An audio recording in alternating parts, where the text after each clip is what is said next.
Welcome to The Lock Shop with Nielsen and Hustler, powered by Coolbet Canada.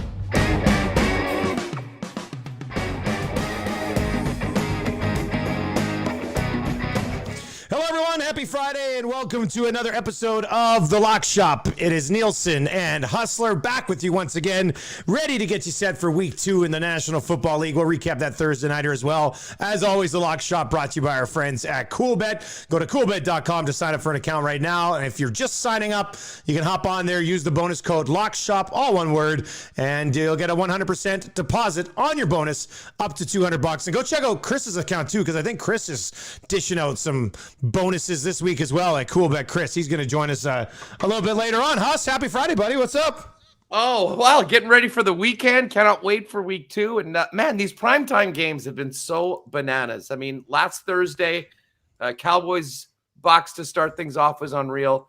The Monday nighter, I mean, might end up being the game of the year. I don't know how you beat that one. And then even the WFT and the Giants last night gave us a bit of a thriller.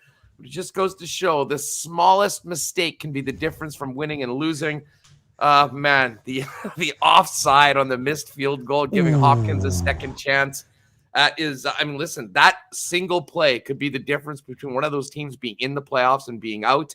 A small margin between winning and losing right now in the NFL. But yeah, lots of points. I didn't really see that coming the way that it happened, but Danny Dimes was good. Taylor Heineke stepped up after throwing one of the worst and most ill-timed picks we've seen in a long, long time, but had a chance. He had a chance to redeem himself, as did Hopkins, and it turned on the right side for the WFT. Unfortunately, not for people that had them laying 3 or 3.5 points like yours truly. Yeah, or people who had the under in that game, like me, because it was set at 41.5, and that thing was in trouble early. Like late third quarter, I was like, gonna take a miracle at this point. But you know what? I'll give credit for a couple of things here. First of all, I thought Daniel Jones played pretty well last night. And when he gets moving, he's a big guy, but he can move. And when he gets moving, it obviously changes things for their offense a little bit. Washington's defense, I don't think I'm wrong about them just yet. Like, I think we were both pretty high on Washington, mostly because of their defense. And I'm still going to let this thing play out, but I've been slightly disappointed in their defense through 2 weeks. Yeah, I mean, I'll be honest. I didn't see a lot of week 1 when they were playing the Chargers. We were sort of fixated on a bunch of the other games. That was part of the early slate where I think there was 8 or 9 games going on at the same time. I mean, we certainly saw them exert some pretty strong play on the line of scrimmage kind of after the first quarter. But I'll tell you what, I mean, Joe Judge and Jason Garrett deserve some credit for, the play design. Danny Dimes can run. If it wasn't for that ill-timed penalty on what would have been about a 50-yard touchdown run, he would have had that one in. So, overall, I think it was, I think maybe the Giants are a bit better than maybe some of us gave credit for. But I'll tell you what, I think that division is going to be a slugfest right down to the final week of the regular season. Of course, the Cowboys look pretty good in week 1, but, it's all about wins and losses right now. And devastating loss for the Giants to fall to 0-2. Big win for Washington. And we'll get to Philly and Dallas in the NFC East a little bit later on. Yes, we definitely will. And you know what? It's funny because it's week 2, but you're right on that penalty could end up being the difference between a team being in the playoffs and not being in the playoffs. And a divisional game like that on a play that would have won you the game or ended up losing you the game, it's like so many playoff spots, and we lose track of it because, other things happen. You kind of forget about week 2, but these playoff spots in these divisional games are basically decided by like a series of 4 or 5 plays in all of your head-to-head games throughout the season, and that's one of them last night.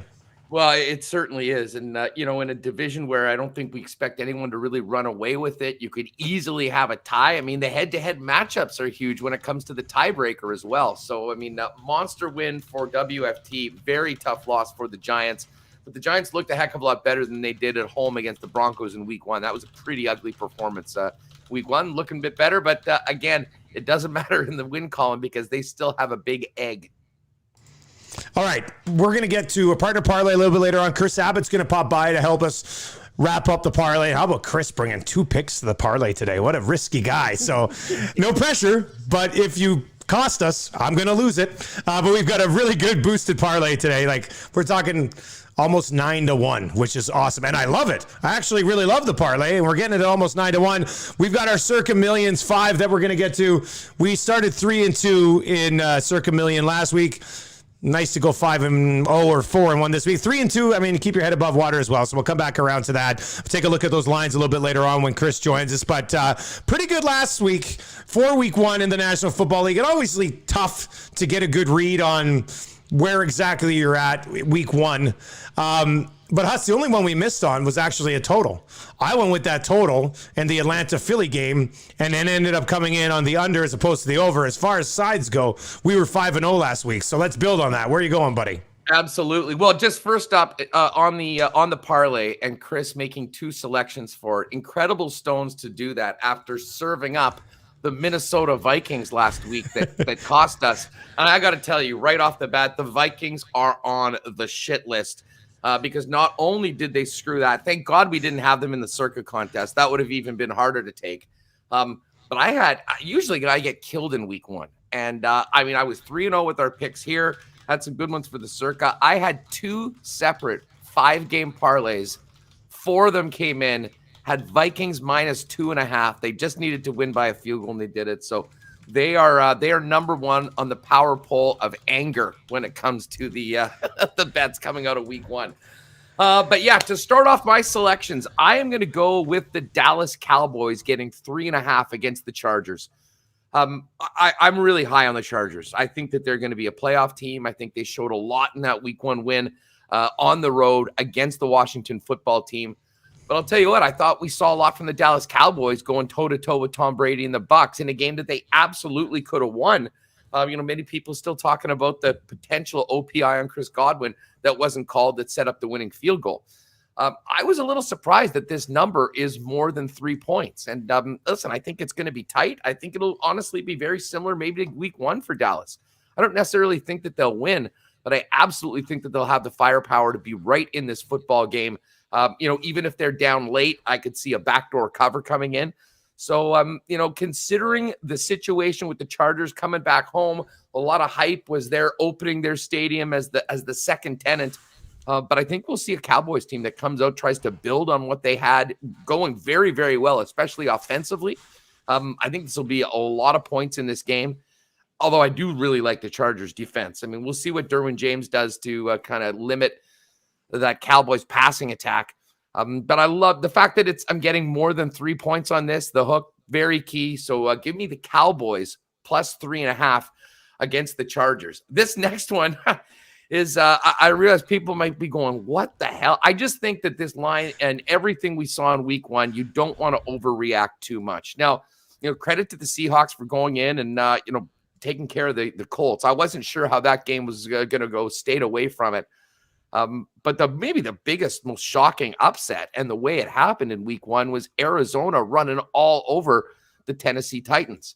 Can't imagine what Mike Vrabel was like in the meetings this week after what happened. I just think that we'll see a significant bounce back from Tennessee. I think we'll see Derrick Henry get it back on track. And, I think Ryan Tannehill's got a lot to show. It's whatever reason. The guys put up big numbers. They've won a lot of games. But there's still a lot of people out there that aren't completely sold on him. And, an opportunity like this going up against Russell Wilson, I think we'll see a much better Titans team. So getting 6 points in this situation, Seattle's a team, they rarely blow teams out. Sometimes they'll play to the level of competition. And to be honest, I think on paper, these teams are pretty close. So, coming off all those points being key with the underdogs covering in 12 of 4 in week number 1, I think this line's a little bit of an overreaction. I think it probably should be around 3.5 or 4. So I'm going to take the 6 points with the Titans on the road at the Seahawks. And I'm going to go with one road favorite, the Niners at the Eagles. Now, I know that game finished at 8 with Detroit's furious comeback in kind of a bizarre fashion, and honestly had the opportunity to score a touchdown late in the game and tie it after being down, I think, 24 points with like 2.5 minutes left in the game. I mean, it was crazy. Listen, if you were on the Niners at 8.5 or 9 and flicked over to another game, you were probably wondering what the hell happened.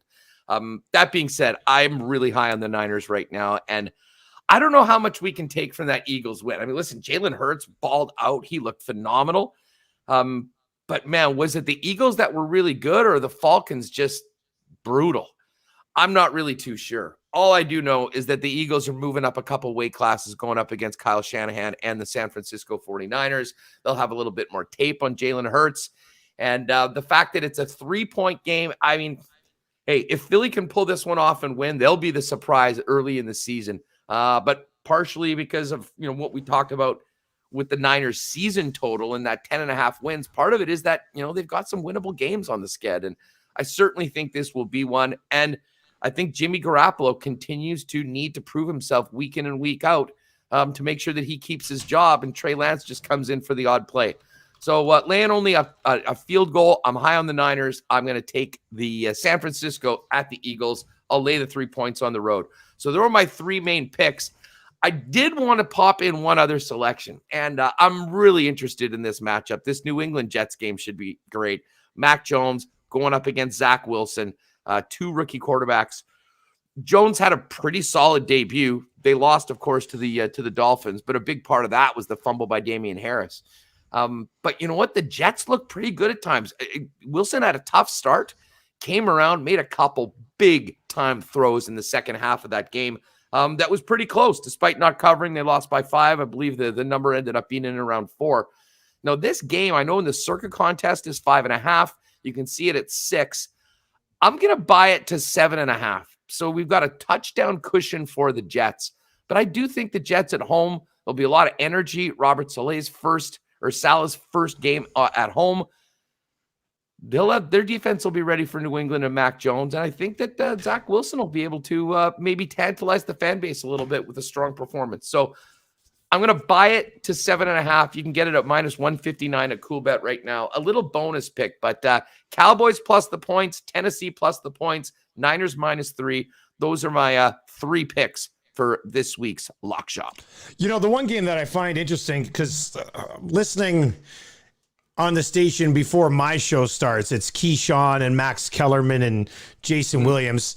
And all week long, they were all like, don't mind the Eagles as a possible upset this week against the Niners. Don't mind the Eagles as an upset. And I'm listening to it and I'm like, I know the Niners didn't finish strong against Detroit, but they had that game in complete control. And I mean, it was a miracle that the Lions were even able to have a shot at the end. And I'm with you on the Eagles. Like, I can't just buy into them walking all over the Falcons, because how many times, even when the Falcons were good teams, would they go out and put together a dud like that, right? So yeah. I'm more with you on the Niners here, especially to win the game. And if they're going to win, I mean, they'd probably be able to cover the 3. But I've been a little confused by a lot of people south of the border saying that they see the Eagles as a sneaky sort of upset play here, and I just don't know. I'm not too sure. No, I'm going to give the Niners the benefit of the doubt and go on the team with the coach and the defense. Yeah. But I'll tell you what, I mean, before last week, we would have probably thought that the Niners would be laying about 7. So, I mean, I think this, line reflects what they did this week. And, Jalen Hurts was awesome. Nick Sirianni, what a debut for him. He's now back at home. I just think that the quality of their opponent is significantly greater this week. And Jalen Hurts is going to have his work cut out from going up against that San Francisco defense, despite the nap they took in the final 5 minutes of their week 1 matchup in Detroit.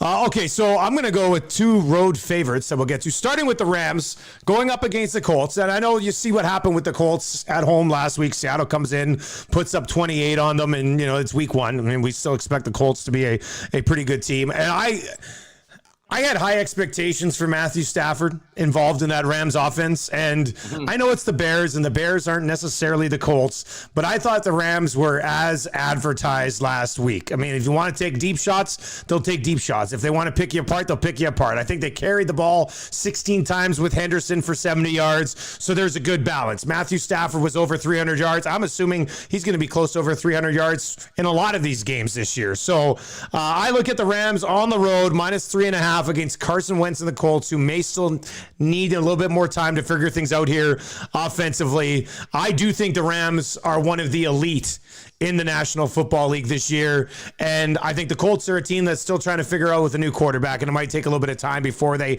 actually click. And it's going to be tough to do that against this Rams defense. So not only do they have Cooper Kupp and Roberts Wood, but they had Van Jefferson mixed in last week. They got Tyler Higbee as well. So I'm going to ride this elite Rams team until they buck me here. So I'm going to go with the Rams on the road, -3.5 against the Colts. The other road team I'm going to go with is basically anybody who's playing in Jacksonville this year, and that'll be Denver at -6 this week. I know it's a big number for a team on the road, but Jacksonville last week, and Trevor Lawrence did throw for 3 touchdown passes. I get it. I understand, but their offensive line is no good. I don't know what Urban Meyer's doing with his running backs. You've got James Robinson, and you gave the ball. Now, I do think he missed a small portion of that game, but Carlos Hyde rushed the ball 9 times. Didn't even use Robinson much when he was available. And even though Trevor Lawrence does have some options, he needs to have time to get them the ball. The Jags defense still has not. I mean, I didn't have high expectations for them coming into the season.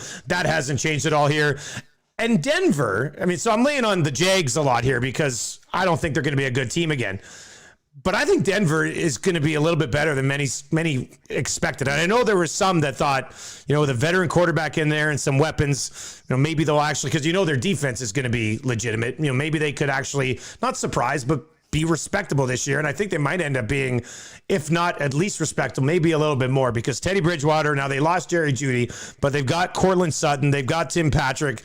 They love to work in their tight ends. They have multiple tight ends involved in the offense. And what we saw last week was the ability to use both Melvin Gordon and Javonte Williams to kind of control a football game, which is what you should easily be able to do against the Jags. So I usually don't like teams on the road -6, but considering the way the Broncos looked last week, who the Jags are, I'm going to go with Denver -6 on the road. And then my third game kind of comes back around to the discussion we were having about the Eagles and the Falcons, because right now I'm going to buy into the Falcons not being very good. And they're going on the road against the Bucs, and 12.5 is a huge number. But Tom Brady and the Bucs in week 1, and I know Dallas put up points, but Tom Brady and the Bucs offense, but they turned it over 4 times. But when they wanted to move the ball, they just moved the ball. Like they didn't get stopped and have to kick it away. They had some turnovers. I don't see the Falcons defense being able to do much at all. And if Matt Ryan, I think, will need to be on point to keep this thing within 12.5. And from what I saw from Matt Ryan last week, I got no faith in him. So I'm going to take the Bucs at home on cruise control against Atlanta. So I've got the Rams -3.5 on the road, Bucs -12.5 at home, Broncos -6 on the road at Jacksonville. And then just to follow up your Dallas Cowboys thing, I like to tease things. I'm going to tease this game. Dallas +9.5, over 48.5. That'll get you -110 if you're looking for a little teaser at Coolbet. But Huss, anything jump off the page for you on my side of things? Well, you know what? It's interesting. I mean, we've always talked about, laying those points on the road. The Colts, could they be as bad as they were in week number 1? I would imagine they'll be better, but that Rams team is a juggernaut. And it's so funny. You put a competent quarterback that doesn't turn the football over like Teddy Bridgewater, and he's good. By the way, how's this stat? Teddy Bridgewater, after last week, in 25 career starts on the road, is 22-3 against the spread. It's one of the most stunning stats that I've ever heard. Let's make it 23-3. It's exactly. It certainly does play into that. And the Jags have a lot of work to do. And listen, they've got a lot of the same guys on defense that authored a 1-15 season last year. So, hard to have any confidence in the Jags, even as a home dog. The Bucs one's interesting. I'd have a hard time laying the 12.5 just because those divisional games, sometimes, you assume that they're going to be a complete blowout. But here's the thing with Atlanta. We know that Tampa is going to score, and they're probably going to score a lot. In the past, Matt Ryan had so many weapons, they could maybe keep up and make that a game. But with Julio Jones gone now, it's all about Calvin Ridley. Pitts is, I think, going to be a really solid NFL player, but hard to expect him to come and take over for Julio in game 1 and 2. And the running game is still quite suspect, and no one runs against the Bucs anyways. So it's going to be all on the shoulders of Matt Ryan to try to keep up to Tom Brady, and that could be a very, very tough task. As far as, and maybe I'll talk about this a little bit when we get into the Circa picks. There are a couple of big home favorites. And of the one that is a 12.5 point spread, as opposed to the Bucks, the one that I actually really like is Cleveland. I almost put Cleveland down, and I don't know, I would be into it, and we can talk about when we're getting into it, but they get Houston. I think Houston still stinks. Like, I know they beat the Jags. And by the way, the fact that the Jags were a 3.5 point road favorite coming off a 1-15 season with a rookie quarterback and a rookie head coach just speaks to how low everyone was on Houston. And, listen, they came out there, they played a pretty good game. But I'll tell you what, that Cleveland squad, they looked really good against Kansas City. I mean, they pushed the Chiefs. The Chiefs needed to make a few things happen, and Mahomes, being Mahomes, doing what he does when he's down. I mean, what a game it was to start. But I have a feeling that the Browns come back home and absolutely take the Texans to the woodshed. So if we're talking about a big, big home favorite that we might want to include in the 5, I'll throw the Browns in on that. But just I don't overall, hate that either. I actually don't hate that either. I kind of had the same thought process last night. I like both these big dogs, or big favorites, Bucks and probably not for Circa on the Bucks for this for sure. We'll talk about it with Chris. He's going to join. He's ready to join us, so we'll bring him in. Well, let's get to our part of the partner parlay. And then we can bring in Abbott, and he can wrap this thing up. I'm on the Cardinals -3.5. Us. That offense and Kyler Murray, like, there's no more, what's the ceiling for Kyler Murray? There isn't one. Like, Kyler Murray is, and I know Mahomes is different, and I know Lamar Jackson is different. Kyler Murray might be the most difficult one to defend against because of what he's capable of doing with both his arms and his legs. I mean, Mahomes maybe still top of the list, but Kyler Murray is damn close right now. I'm going right back at the Vikings in this game after they got put on the shit list earlier in the episode. And maybe they screw us again by covering this 3.5. But I think Arizona at home with what we saw last week. And when you look at the Vikings compared to the Titans, I mean, how do the Vikings have success? They like to run the ball with Dalvin Cook. How do the Titans have success? The Titans usually like to try to run the ball with Derrick Henry. Couldn't get anything going. You got these veteran quarterbacks with some very good options at wide receiver. I think they're similar teams. I hope the Vikings defense can be a little bit better than what the Titans were last week. But I like Arizona. I bought into them in week 1, so I'm on Arizona -3.5 against the Vikings to get a little bit of Vikings revenge this week, hopefully. It's funny. I almost was on the other side on the Vikings, really? Getting 3.5 in this spot. I had thought about it long and hard, and then I said, no, they're suspended. I'm not touching them going forward because I do think that, we'll see a bounce back. However, how's this for the most Minnesota injury report of all time? Everson Griffin, Vikings defensive end Everson Griffin, suffered a concussion swerving to miss a deer on the road.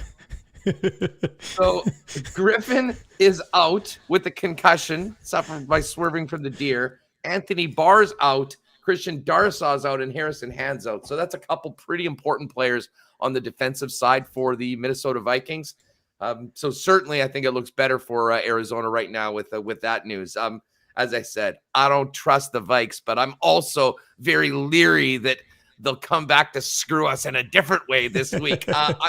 We talked about this game already. I really like this. Is the one number that really stuck out to me. If we're going to put something on to try to get a winner on the spread, I like Dallas +3.5. I think this game will be a field goal game, basically. I mean, I think the Chargers could absolutely win, probably a little bit more likely to win, but it wouldn't at all surprise me if Dallas went out and spoiled the party at SoFi for the Chargers home opener. I was really, really impressed with what they were able to do against a damn good Tampa defense in week number 1, and it wasn't with a lot of Zeke Elliott.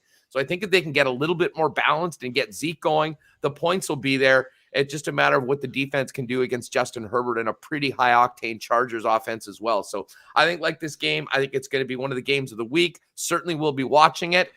and I'm taking Dallas plus 3.5 on the road in this. Really looking forward to this game. Really looking forward to that game. I think it's going to be great. All right, so there's the first two legs of the partner parlay. Minus 3.5 Arizona, plus 3.5 with the Dallas Cowboys. Now look at this guy. Look at this guy going with two picks on the money line. He's got the Rams. He's got KC. The play has been boosted to plus 875. It's live right now on CoolBet. So if you want to go get it, go find it. You'll see it on the left side of the screen. The Lock Shop Boosted Partner Parlay. Let's bring in old risky boy here, Chris Abbott. You're not going to let us down twice this week, are you, Chris? What's going to happen here? Oh, yeah, sure. I'll let you down. That's what I do. That's what I do. It's like the old joke. You want the dad wants the Leafs to be his pallbearers so they can let him down one last time. I do like those two money line plays, though. I think they're good games. Yeah, listen, I like the spreads in these games. I don't, but I just figured I'd take the two money lines, parlay them, make it a little bit better. Yes, of course, you're asking for one more outcome, so so be it. But just that hook sometimes can get you. So I think KC trounces Baltimore here. I mean, they made Derek Carr look good, and now they're going to play Patrick Mahomes. Come on. And, they've got no running backs. Their receiving core is questionable at best. And they've got some injuries on the defensive side of the ball as well. And KC, Hustler, you and I watched that game from start to finish. Outside of that first quarter from Cleveland and a couple of more drives, KC dominated, and they made it look easy. So I'm on everything Kelsey over here. I'm on, everything Mahomes over, everything Tyreek Hill over. And then for the Rams, I just don't believe in the Colts. They've been middling for a couple of years now since Andrew Luck left. I think they're average at best. I've never been a Carson Wentz guy. He's never gotten it done. I mean, even when they won the Super Bowl, he got injured. It wasn't him. So, I think this Rams team, I think the greatest show on turf could be back. And I'm riding with Matthew Stafford and the Rams. So for both of those teams to win their games this weekend, I don't think that's a big ask. Love it. I mean, we spent a lot of time watching and talking about the Chiefs, and you're right. Although, and we can get to this when we're talking about the Circa contest, I was quite impressed with Cleveland overall. I mean, the way they hung in, they did make a couple mistakes, but I mean, you will go into a stadium like that and have the lead a couple times, like double digits in the second half. It didn't last, but and that running game, my God, I mean, Nick Chubb and Kareem Hunt. I have a feeling that we see a major market correction this week for the Houston Texans and the Cleveland Browns, who, despite being 0-1, I think showed that they are going to be a problem for a lot of teams in the AFC. Yeah, I don't think there's any doubt about that. I mean, and the Texans, they took advantage of a team that's in complete disarray. And we knew that both the Texans and the Jags were in for long years. It'll be a race to the finish to see who's in for a longer year. There's probably more upside on the Jacksonville roster, but like Pat Gregoire likes to say, what team has ever come out after week one with a infographic saying our coach is staying? Like, what is going on down there? Like, what a joke. So, it's, Jacksonville's a disaster. I don't think we give the Houston Texans any credit for that win. All right, so I'm going to just quickly whip through the lines here, and then we'll do it like we did last week, where if there's any games that you guys really, really believe in, let's try to get those on there, and then we can discuss. So this is for the Circa Million contest. We went 3-2 last week. These were locked in earlier in the week. So you've got the Panthers or Saints minus 3.5 on the road in Carolina, Browns minus 12.5 at home against Houston, Bears 2.5-point favorites against the Bengals, Steelers 6-point favorites against the Raiders. That one's in Pittsburgh. Bills on the road 3.5-point favorite against the Dolphins, Rams minus 3.5 visiting the Colts, Niners a 3-point favorite going into Philly, Broncos minus 6 against Jacksonville, the Pats minus 5.5 against the Jets, Cardinals minus 3.5 at home against the Vikings, the Bucks 12.5 points against the Falcons in Tampa Bay, Titans plus 6 in Seattle, Cowboys plus 3.5 against the Chargers, Chiefs on the road 3.5-point favorites, and then the Packers 11-point favorites at home against the Detroit Lions. What jumps off the page? Chris, you're the guest here. What's your favorite game of the week for the contest? There's a few that I like, and you know me, I love betting the favorites. Even though Hustler talked us into that Miami dog pick last week, that was awesome. I like the Seattle Seahawks -6. I think when you look at how Tennessee was dismantled by Kyler Murray and the Arizona offense, I think you have a lot of the same types of players in Seattle. You got, wide receivers that can burn. You've got a strong running game in Chris Carson, and you'll let Russ cook at home. Russ loves throwing the deep ball. So if we thought we saw the air raid from Cliff Kingsbury against Tennessee last week, we're going to see it again in Seattle with the 12th man back in the building. So I just love the Seahawks here. Unfortunately, I'm a big Derrick Henry guy. I like AJ Brown. I just, for that Tennessee defense, they wouldn't stop a nosebleed. So, it's Seattle -6 for me. That's hilarious because we did our 3 picks earlier. I'm actually on Tennessee +6. I think that this line's a little bit of an overreaction, and I think that they'll be a much better team after sort of getting caught with their pants down. And being frankly embarrassed. And I was just saying I would not like to have been in some of Mike Bravel's meetings with his players this week after the way they performed. I know you were also on the Niners -3, if I'm not mistaken, Chris. You're in the San Fran and Philly. I bet it early on, and I might be having a little bit of buyer's remorse, and I don't think it's a contest play for me because of all the underdogs this week. I mean, Philly looked pretty good last week. We're all Jalen Hurts guys. Their receiving core, their tight end players are all back from all the injuries they had last year. And, this Atlanta offense that was supposed to be at least capable of scoring a touchdown got shut down pretty good by Philly. So I did get the Niners, but for me, they're not a contest play. And I may live to regret that. And at Cool Bet, we're seeing the action come in on Philly on this spread. That could be an overreaction to San Francisco allowing a lot of points late against Detroit with an injury in the secondary. But I don't know. It's not a contest play for me because I think Philly's a live dog in that game. All right. So for me, I definitely top game right off the bat was Dallas +3.5. I think this will be a close game. We've kind of talked about this quite a bit. I would probably start with that game. And we talked about, the big number in Tampa. The one big number that I'm fine with if you guys want is Cleveland. I think Houston goes on the road and Cleveland runs it up after, a really disappointing week 1 win. So I could definitely stomach that one. We talked about the Niners. We don't want to put that one in Tennessee. And then speaking of home dogs, I would have loved if this number was an extra half point, but I actually do like the Jets. Jets +5.5. Now, I don't know whether that can be a contest play. I have Are you drunk? Listen, that's what they said last week. I mean, I went 6-1 last week. Yeah, well, that's right. Maybe that was the key to such a great week 1. So definitely, I mean, I would be good with that. And I guess if you guys want to run with the Rams too, I mean, you talked about the Rams. If you like that spread, I know Dusty, you're on the Rams. That would be one. So I definitely am in for Dallas. I would be all in on Cleveland. If we're gonna go with and I guess one of those ones, a lean to the Rams. And I'll tell you what, Miami getting 3.5 at home against the Bills.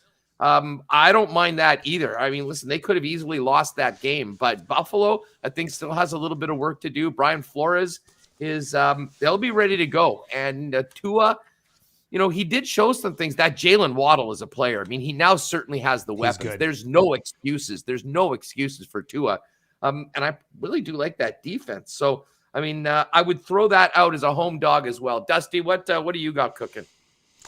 Man, I just rattled by that Seattle, Tennessee thing. Like, you guys are both on the other side. I was like, please don't come to me to decide what we do here, because I don't mind Seattle. They're going home, but I also think the Titans are a lot better than what we saw last week. I do like the Rams. I mean, I laid it out earlier. I've got the Rams in the upper echelon of teams here until they prove me otherwise. Getting 3.5 against a Colts team that, Chris had him on the parlay as well, right? So we could be in on the Rams here. And I don't hate your idea of the Browns. I mean, it's a big number, but I am with you. I think the Browns control that football game against Houston. I I mean, are they going to have a game again where Tyrod Taylor looks okay and they're actually running the ball well with Mark Ingram and Philip Lindsay and David Johnson is still involved? So I don't hate that one. I still like one of my picks from earlier with Denver getting 6 points or giving 6 on the road against Jacksonville. I think Jacksonville is a god-awful mess. And then the other one that Chris mentioned too, and Huss being the Chiefs guy, I mean, I don't hate the Chiefs 3.5 on the road here against Jacksonville. Where do you come out on that? Well, here's the thing with the Chiefs. They never cover. They never cover the spread. And they don't cover big spreads. They can cover 3.5. Oh, listen, I mean, they absolutely can, but there's I could totally see them winning 31-28 or something like that. I'll put it this way. I'm not going to convince. I am totally good with the Chiefs going in on it. I just generally, as a rule, do not bet the Chiefs against the spread very often because, honestly, they are so respected by the bookmakers and by bettors that the numbers always, well, frankly, a little high. I mean, and once again, last week, didn't get on them. We talked about great, and it was a good number by the books. I mean, it ended up being a close game, but Cleveland did cover. But I'll tell you what, I don't have an issue with the Chiefs if we want to put that one on it as well. If you guys are on, I mean, I certainly am not going to sit here and stump for the Ravens. Well, I'm on it. I mean, they beat Cleveland by 4, and I think Cleveland's a much better team than Baltimore. And we saw, the big thing for me is how that Baltimore defense got picked apart by an inefficient, non-existent game plan in Las Vegas, and now they're going to welcome, the best offense in the league to town. I think it's got to be KC. Dusty, I'm with you on the Rams. I like that pick there. Huss, you good with the Rams? You're all right with the Rams? You don't mind the Rams? Yeah, let's go with the Rams. If you guys are in on the Rams, I can live with that one for sure. Even also the Browns, I think the contest number is 12.5, right? Yeah. Yeah, so the line has already moved to 13, so that number's not scaring a lot of people. A lot of times bettors do get turned off by such a big number, but I think you're right, Dusty. I think, they're going home. They love to put on a show for those fans. They are not afraid to run up the score, so I'm not afraid of laying the 12.5 there as a contest play that I do think a lot of people will stay away from. Now, I do have to veto any Tennessee Titans play. That can't happen. I'm not suggesting the Titans will be on it. I just don't feel great about the Seahawks being the pick. But I also might turn you in for a fruit basket on that Jets pick because that line's already moved to 6. Mac Jones looked pretty good. But I bought it to 7. I bought it to 7.5 when I bought it. So I mean, with this number, I just don't know. Is there another underdog out there that we like? Miami. I can be sold on the Dolphins again. I think that's a good spread at home. I know there's always the potential of the Bills going off, but that again, a divisional game, home dog. Again, that's a reason that I'd almost acquiesce to a Jets play, but I couldn't. If I was going to do it, the Dolphins have. Well, think about Buffalo last week. They played against a stingy defense. I would say that the Dolphins' defense is stingy, maybe not quite to the level of the Steelers. Their receivers looked good. They had a bit of a ground game, not too much, but I can see this being a low-scoring game. The total's 47.5, and getting a field goal and the hook at home, I can be talked into that. I worry about that one. I think the Bills win that one. I think they win, and I think they cover that one. I mean, if you guys both really like it, I mean, you make a good case for it. We're not all going to agree on every pick ever, but I mean, the Bills were one of the best teams in the league last year, and I think the Steelers are a really good defense. They've always been a really good defense. So, and the Bills had some chances to expand that lead early in that game and just couldn't take advantage of it. But, and I mean, it is on the road, so. I am probably more comfortable with Denver at -6, though. I mean, they looked really good last week. Yeah. I know that Jerry Jeudy's injured, but as we alluded to, Jacksonville's in a tailspin here, and there's no reason to believe that with all the distractions that have gone on there this week, that they're going to be a better football team come Sunday with Teddy Bridgewater just doing his thing. with the. Well, with if the you Broncos. guys are both in on the Denver, we can go with that. We're laying a lot of points this week. What do we have? 1, 2, 3 road favorites. Yeah, one 3 road big, favorites. big home favorite, and then we've got the Cowboys plus 3.5. Although maybe we'll get back to some favorites winning after they went 12-4 in week 1 of the NFL season. Should we discuss the Cardinals minus 3.5?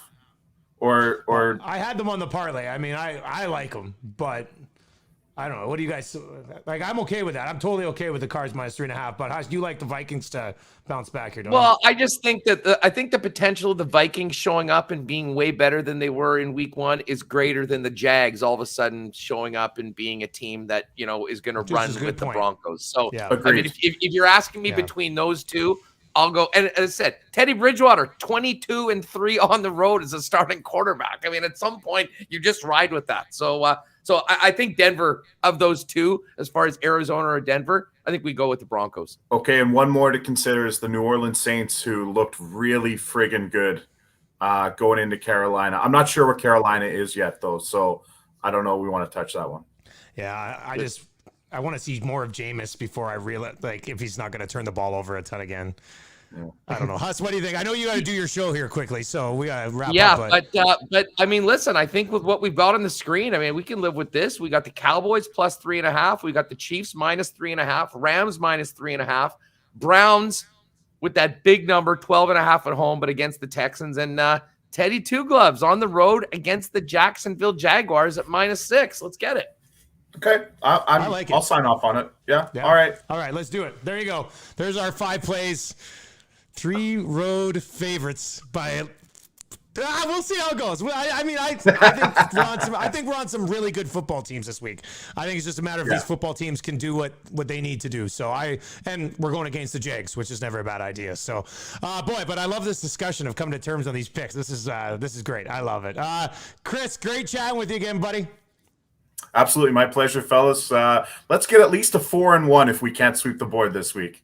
Take it easy this weekend. Get a little bit of rest as opposed to last weekend here in the Peg. I'm actually going to all 3 Jays games, so I'll be in touch from the Rogers Center. Animal. On. See you later, buddy. There you go. That is Chris Abbott. I feel pretty good about those picks, huh, say? Yeah. I mean, listen, when we have 3 guys going in, everyone's going to throw theirs, their thoughts in. I mean, we're never going to be completely locked in on every single selection. But I think we've made some pretty good reasoning why we're behind the teams that we are. And I'll tell you what, let's go see what happens. It was a crazy week of underdogs in week 1. So hopefully we'll see some of these favorites and the cream rising to the crop early in the season coming up on Sunday. Fingers crossed. Huss says Winnipeg Sports Talk coming up in about 5 minutes on the YouTube channel. You can go find him there. Best of luck, everybody, in week 2. We'll be back on Tuesday with another episode setting up the next week in the Canadian Football League, recapping the Monday Nighter and setting up the Thursday Nighter. Huss, fun episode again today, buddy. Best of luck this weekend, man. You got it. And looking forward to this doubleheader tonight in the Canadian Football League and hearing your pipes call the Elks and Taylor Cornelius going up against the Bombers on Saturday night. That should be a good one. Have a great one and have a good call, Dusty. Thanks, man.